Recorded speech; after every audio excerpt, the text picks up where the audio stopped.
Also this morning, Charlie Kirk's body has now been returned to his home in Arizona. Vice President J.D. Vance was there to escort the casket and the Kirk family out of Utah on Air Force Two.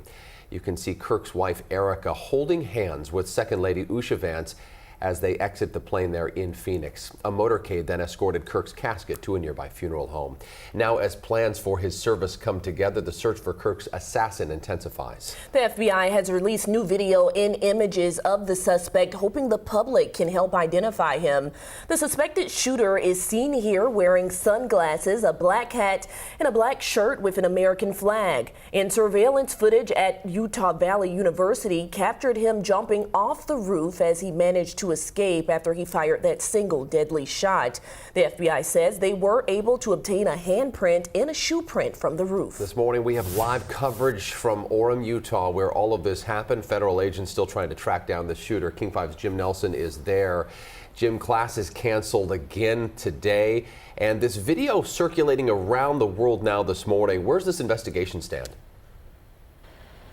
Well, it certainly looks like the feds are ramping things up. FBI Director Kash Patel and Deputy Director Dan Bongino showed up on campus last night, toured the crime scene before joining Utah's governor for a press conference. That's where that new video was released. You saw that guy running from one side of a rooftop to another before lowering himself over the edge and jumping off. Now, in that process, the FBI says he left a palm print and a shoe print. He then runs off through campus, investigators say eventually into a nearby neighborhood.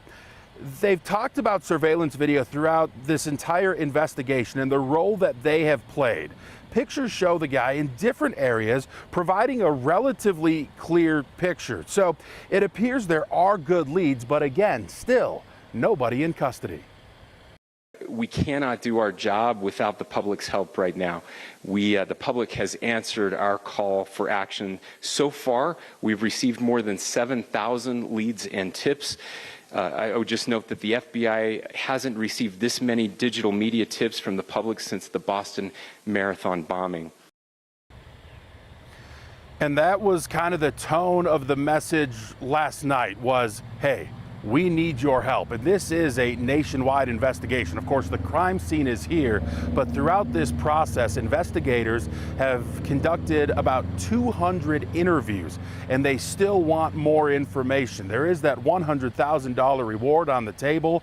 Again, they're hoping that some of these tips ultimately lead to capturing the shooter. We've seen agents already this morning.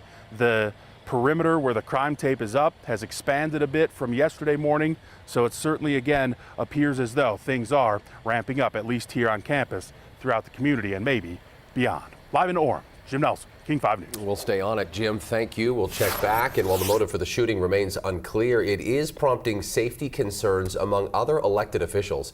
Yesterday, organizers moved the president's 9/11 ceremony, usually held outside the Pentagon walls, to an internal courtyard for his security.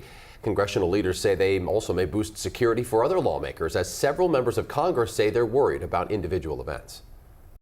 I've talked to my wife, and she really wants me to start wearing a bulletproof vest. I like being accessible, but being accessible is starting to look like being vulnerable. Yesterday, a hoax threat put Democratic National Headquarters in D.C. on lockdown. Similar false threats forced several historically black colleges and universities to cancel classes.